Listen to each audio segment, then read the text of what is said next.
the honorable judges, teachers, and the all audiences whom I love. First of all, let me introduce myself. My name is Bulan Flotilla Lexandra. You can call me Bulan.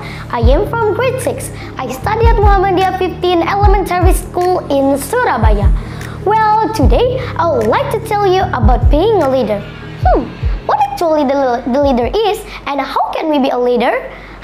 So let me tell you a story. This title of the story is The Young King and the Flock of Sheep. Once upon a time, there was a great empire, ruled by a prince who took over the kingdom after the death of his father. After a few months of taking over it, things began to test his abilities as a king. The long dry season comes causing the rice field and dry fields to bring losses to the farmers, killing many animals, birds, and crops in the forest. But not only that, the dry season is also followed by an unknown disease that kills many people. The problems faced by the young king came one after another. One day, knowing many problems faced by the young king, a king from another kingdom tried to attack the kingdom. The rival kingdom killed many people and imprisoned many of them. The young king managed to escape and planned to meet his childhood friend, who was the king from the neighboring kingdom. On his way, he talked about how all these things could have happened to him. He born and raised to be the king of the most powerful and richest kingdom. But now, he has lost everything. He believed that he had bad luck because nothing happened to his father or any other king he knew. When the young king reached his friend's palace, the guards would not allow him because of his appearance and dirty clothes. He tried many times and all failed.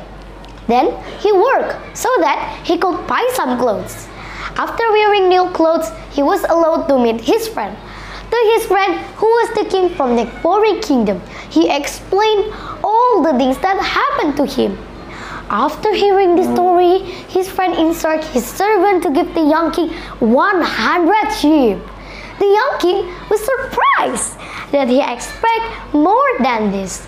But he didn't want to be a shepherd. But he had nothing left again, so he accepted his friend's offer. After a few days, when he was herding his cattle, a group of wolves attacked all his sheep and killed them all.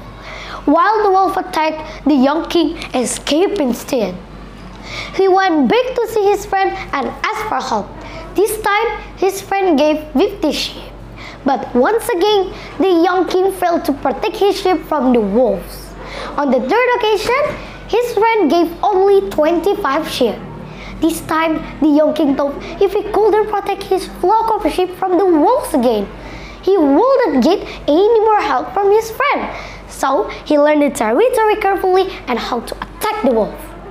Then, he added an additional fence and guard around the sheep.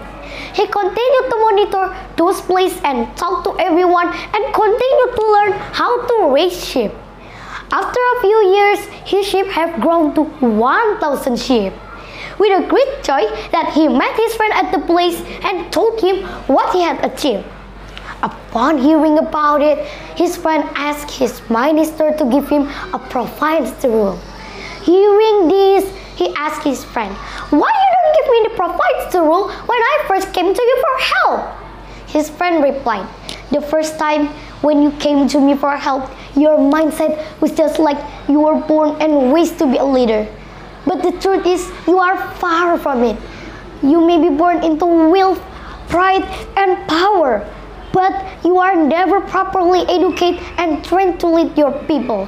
So, when I give you a flock of sheep, I'm waiting for you to learn how to manage and how to lead others."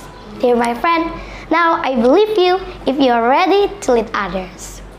Okay, the moral value in this leadership short story is being born into a rich and powerful family does not make you a leader.